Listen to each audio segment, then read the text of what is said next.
We all absolutely adore our cats. We go out of our way to get them the softest beds, the most delicious food, and we just want to shower them with love.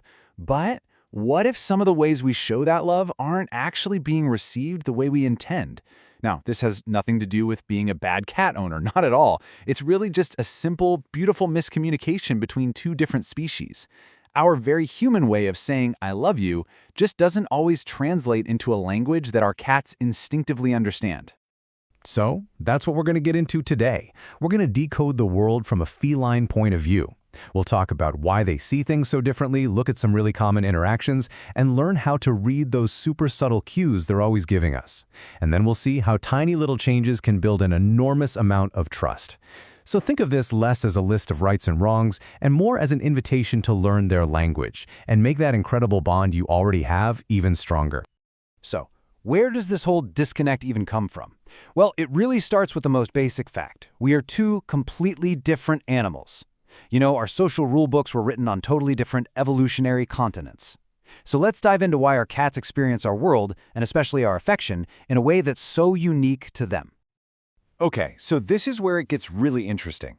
For us humans, affection is often really direct, right? It's physical. We love big, enveloping hugs and long cuddle sessions. But a cat's idea of comfort is completely rooted in its history as a mostly solitary hunter.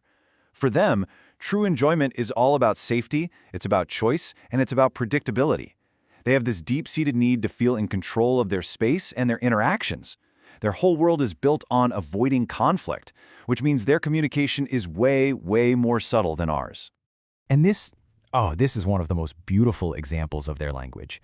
When your cat whines around your legs, it's so easy for us to think, oh, they're just saying hello, or, they want food. But it is so much deeper than that. This is called allo rubbing, and it's a behavior that cats reserve only for members of their most trusted social group. They are literally marking you with their scent, mixing it with yours, and creating a shared colony scent. So the next time your cat does that, just know it's not just a greeting. It's a profound declaration of family.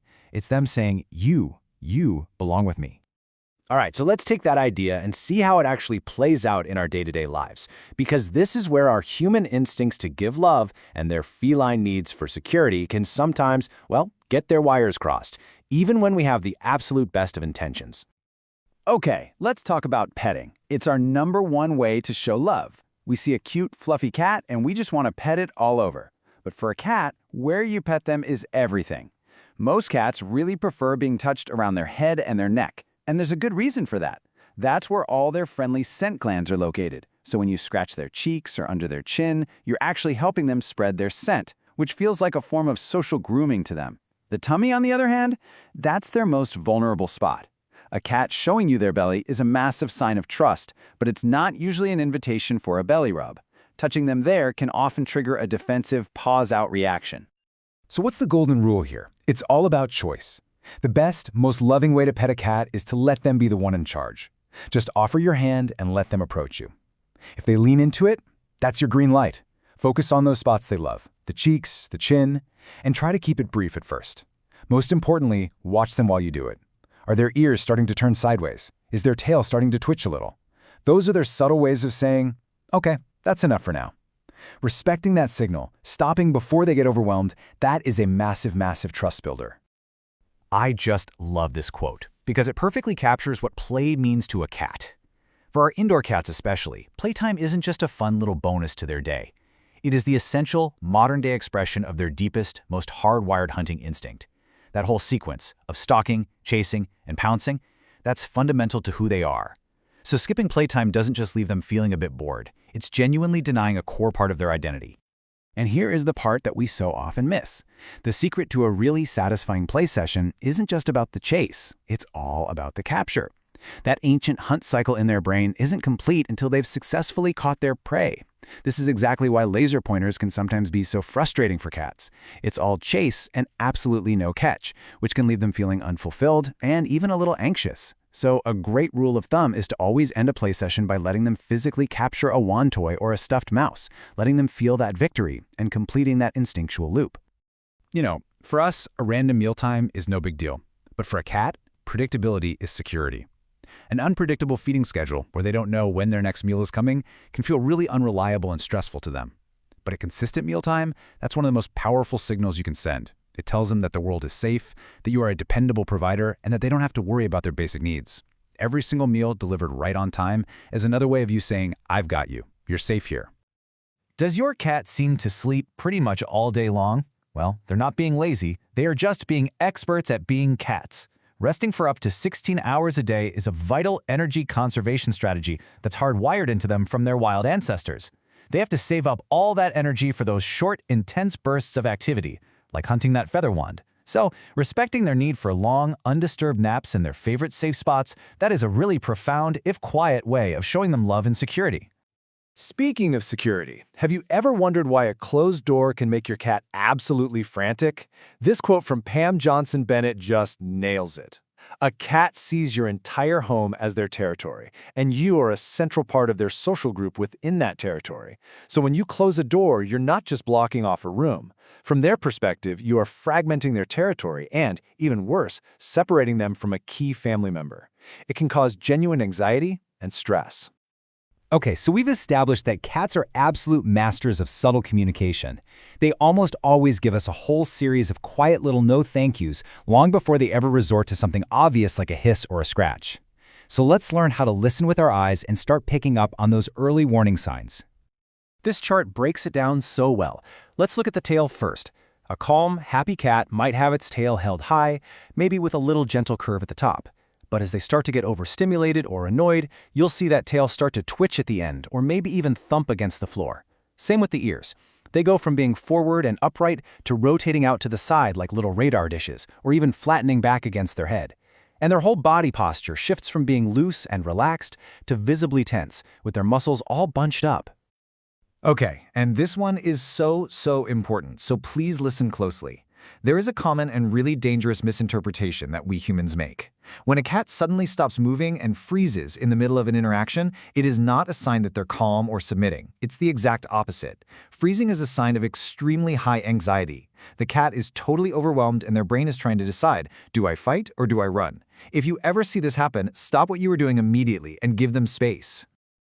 All right, I know that was a lot of information and it might even feel a little overwhelming. But here's the really good news. You don't have to become a world-renowned cat behaviorist overnight. This is all about making small, mindful adjustments that add up to a huge difference. So, the single most important skill you can develop is simply becoming a better observer. Before you reach out to pet your cat, just take 1 second, look at them. What are their ears doing? What's their tail telling you? Always let them set the pace and control the interaction. And remember, it is so much better to have 10 short, positive interactions throughout the day than one long, intense one that leaves them feeling overwhelmed. Your own calm energy is contagious and will always help them feel safe and secure. Let's quickly bust a few common myths that can really get in the way of clear communication. First, the idea that my cat will tell me if they don't like it. Well, they are telling us, but they're often doing it in those very quiet ways we just talked about, which we can easily miss. Second, the idea that more affection is always better. For cats, affection can very quickly tip over into overstimulation. And finally, this is the big one, tolerance does not equal enjoyment. A cat that puts up with a belly rub isn't loving it. They are enduring it. And every time that happens, it chips away at their trust. So now that we have started to decode their language, let's totally reframe our own expectations. Let's learn to see and appreciate the incredibly beautiful, subtle, and profound ways that cats show us that they love and trust us on their own terms.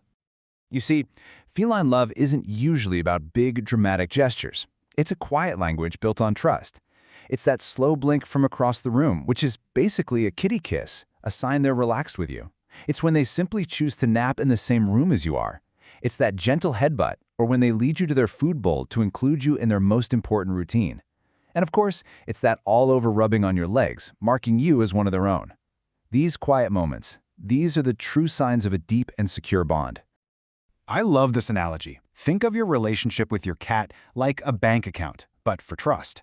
Every single time you let them initiate contact, or you notice their tail twitching and you stop petting them, or you play with them in a way that lets them win at the end, you're making a deposit into that trust bank. And these small, respectful moments build on each other over time, creating a rich, resilient bond that's built on a foundation of safety and true mutual understanding. So, where do you begin with all of this? Well, the journey to a deeper understanding doesn't require some huge overhaul of everything you do. It really just begins with one simple but incredibly powerful first step. So here is my invitation to you. You don't have to change a single thing yet. Just for the next 24 hours, pick one single moment. Maybe it's when you first greet them in the morning, or when you're about to pet them, or when you feed them, and just watch. Pause and just observe them. What is their tail saying in that moment? What about their ears? Is their body loose and wiggly, or is it a little stiff? Simply noticing, truly seeing them, is the first and the most important step to becoming fluent in their language. Thank you so much for taking the time to see the world from a cat's point of view.